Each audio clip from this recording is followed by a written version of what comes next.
Good afternoon, everybody. This is Philippe, the Learn to Grow guy. And please be sure to like, share, and subscribe. Again, be sure to like, share, and subscribe. Okay, today I want to have a serious conversation with you, okay? And the conversation pertains to what I believe is coming down the line, all right? I'm not going to be too specific I'm not going to call it what it is because I don't want this video to get canceled or what have you, okay? But that's not the only reason. It's just that you need to be prepared for whatever may or may not come anyway. All right. So, all right, let's take a look at this. You have seen me grow a lot of food, okay? You've seen me grow potatoes. You see me do a pre-harvest check to see how the potatoes were doing. And the potatoes did fine. And when I eventually did harvest the potatoes, we were able to give more than 5 gallon buckets worth of potatoes away to neighbors as well as to people at the church. Okay, you have seen the cherry tomatoes that I've been growing around here, and there's been so much of them. I've been dehydrating them, cutting them in half, and dehydrating them. And right now, I'm just waiting for the oxygen absorbers to get here so I can finish the preservation process for those cherry tomatoes. You've seen the squashes that I've been growing, okay? And I've been growing a lot of squashes. This year, my numbers are going to surpass what we did last year. Last year, I grew enough squash so that squashes were able to last all the way to March of this year. And the only way it did that is because we did not eat squash every day, nor did we eat squash every week. All right. What I'm telling you about the food that I'm growing is that it's really not enough to take care of everything that I'm going to have a need for, because it's not. I don't want to just eat potatoes every day. I don't want to just eat squash every day. I don't want to just eat cherry tomatoes every day. I don't want to just eat the Italian zucchinis every day, okay? You want to have a variety of foods that you can eat, and what I'm telling you is that the stuff I'm growing right now, it's enough to supplement what I already have. Now, I'm currently living in a 12 by 22 cabin. It's got a bathroom, it's got a little living area and slash sleep area, and it's also got a closet where we store stuff, not just clothing. So everything I'm currently growing is typically right now just to supplement the stuff that I would normally eat. For one thing, I don't have any place to properly store the stuff that I'm growing, everything that I'm growing. Okay, I don't have the facility. I haven't built anything underground. I haven't built anything on top of ground to try to save everything. Perhaps next year I'll be able to take care of that. Okay, but I can only do a few things at a time. But looking at what you have, looking at what you have cabinets in your place where you live at, and odds are the stuff you have there is probably just enough to get you by until you probably need stuff again. Or even if you have a little bit more, you don't have enough to last you for quite a while. Okay? And I may be growing stuff, but I would also highly recommend that you grow food yourself so that you too can supplement what you normally eat. Okay? And when I say what you normally eat, I mean the regular foods that you eat. You want to grow stuff so that you have enough stuff to go along with it. And ultimately, your goal is to have enough stuff stored up so that you have enough food to last you for a year, even if you lost your job, or even if all the grocery stores closed up. Okay, there are some things you would not get, like some of your salads, and I can get that. Some of the fresh stuff you're accustomed to getting, you may not be able to get those. But the bottom line is to be able to have enough food stored and put away so that you have enough to get you through tough times that may be up and coming. Okay, what can you do? You may not live in the woods like I do. You may not live out here in nature like I do. But what you can do is the same thing that I can do for myself as well, is that we can go to the grocery store. You and I can go to the grocery store. We both can go out and pick up some extra canned goods. Okay, whatever it is that you like, you pick up some extras of those canned items. Okay, your bags of rices, your beans, your Whatever it is that you like that's not perishable, pick some up. Pick some extra up and build up a reserve. All right. Your fresh stuff, your potatoes, your tomatoes, your whatever it is that you like. If you have not learned how to can, learn how to can so you can put that stuff up and save stuff. Odds are where you're at, you may have an extra closet where you may be able to dedicate that closet that strategically and specifically for your food items, that your food surplus that you want to build up. And that's a good thing to do. Okay, that's a very, very good thing that you want to do. If you have the space, make the space for it. You can also put stuff under your beds and other places so that you can have plenty of food stored. Go to the grocery store, buy you some potatoes, process them. Like I said earlier, learn how to can. All right, learn how to can. If you don't know how to can, like I don't as of yet, you can buy a dehydrator and dehydrate your food, your potatoes. I mean, you see me take care of some potatoes. I believe you have. I get the potatoes. I would boil them for about maybe 3 minutes or so. Let them get cooked, and then I would take them out and put them in the dehydrator and let them dehydrate. You see me taste some of those, and they were rock hard. Okay, but nonetheless, I know that they're going to be able to survive and last me for quite a while. All right. Um, when you're buying your food, make sure you're buying good, solid food. Okay. What I mean by that is you don't want to buy dirty food and you don't want to get the fake foods. I've seen stuff pertaining to fake foods. I'm calling them fake foods. Okay, and because I've seen stuff that looks like rubber with a banana. So where they take a banana, they're able to fold it and bend it like that, and bananas, that's not supposed to happen with bananas. Okay, there's some stuff with, and I've experienced some of these avocados also. You think that they're ripe, you cut into them and you try to get your spoon into them, and they're hard and rubbery. Okay, I've experienced that one. Um, there's other stuff out there. There's the melons out there. Remember the fake rice from what was that? I think they called it plastic rice from a few years ago. I'm not sure what the outcome of that was. I didn't experience it, or maybe I ate some and didn't even know it. But there's a thing called a peel. Okay, there's a certain guy used to work with computers, software, and this guy used to love to give people um, shots. He used to fly all around the world and make sure people get shots and such. And he invested in this company called Apeel. Okay, what Apeel makes is that they make this thing that they can spray on your apples, your fruits, your veggies, all that in order to make them last longer. Okay, now it may make your fruit and food look good and may even have them to last longer, but the long-term effects that it may have on our bodies, we have no idea. And so therefore my viewpoint is, do not buy stuff with that stuff sprayed on it.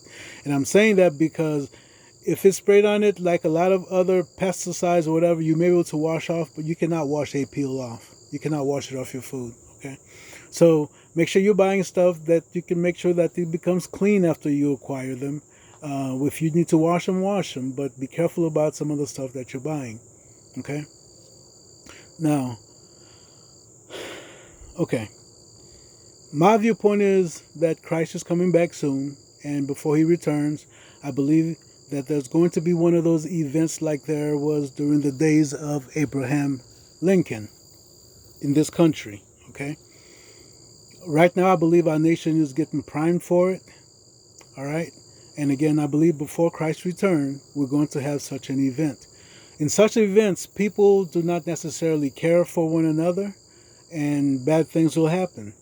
And even though I'm telling you to go out and buy food and store food, I'm not telling you to try to pump so much money into it. That's where you have enough food to last you for 3, 4, 5 years.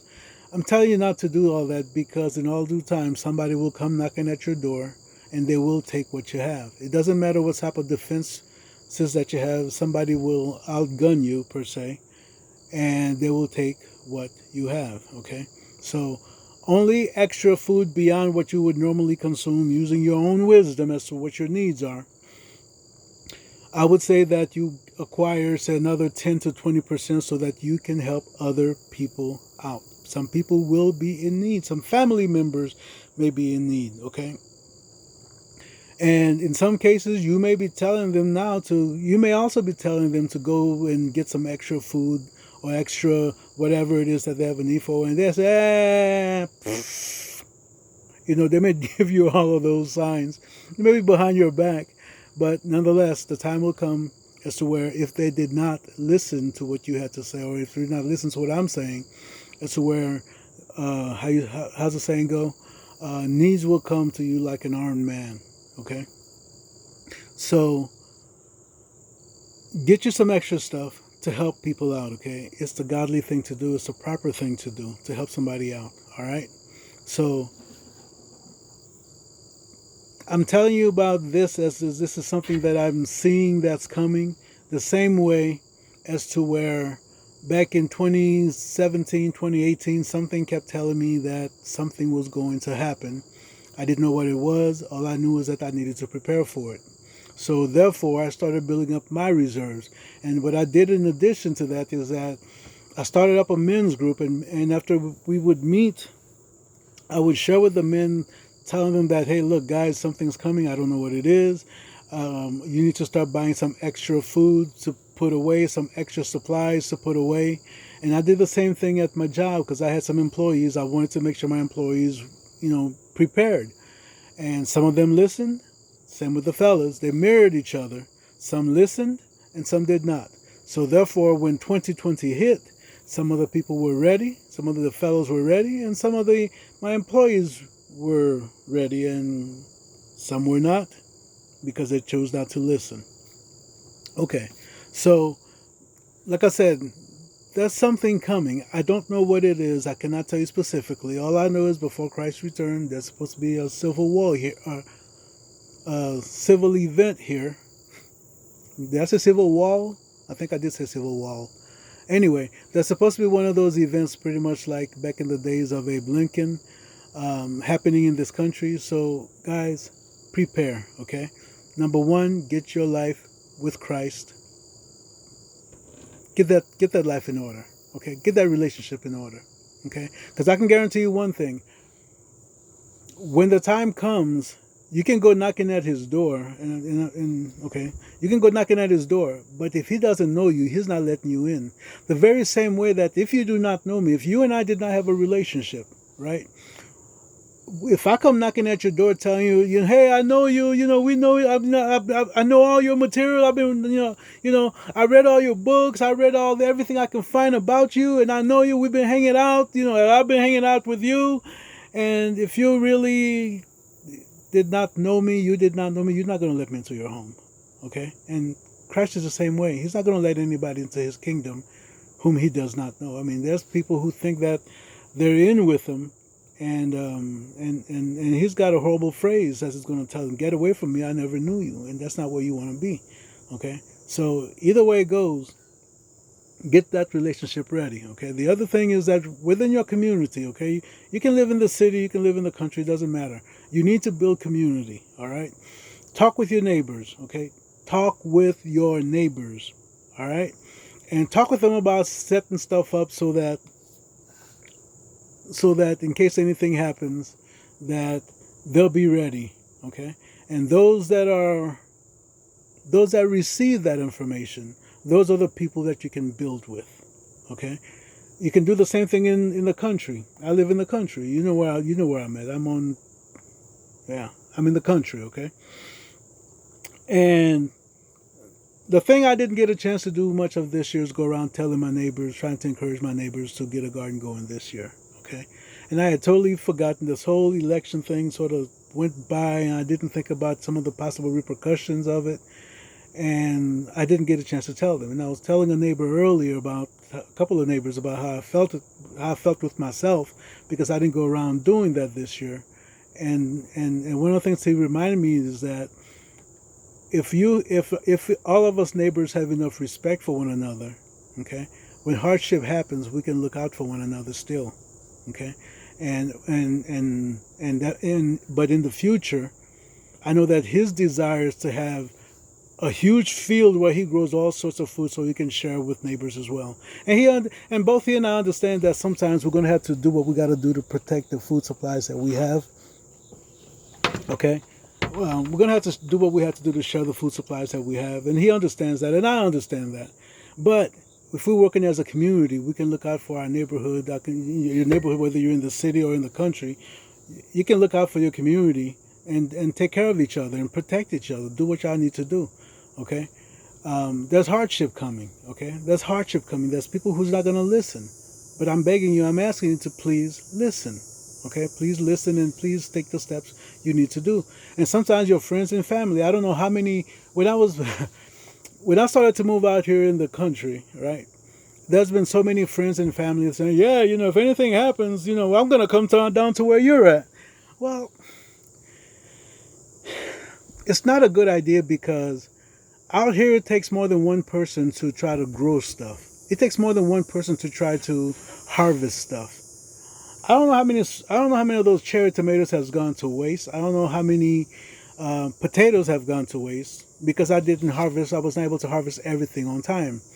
We have those wire worms. They got to them. They got to some of my potatoes and such. I mean, wire worms just kept me from growing corn the way I wanted to grow corn. Okay, um, so everything out here cannot be done alone. Okay, now if you as friends and family want to come down and try to help, and and so I can expand what I'm growing and such.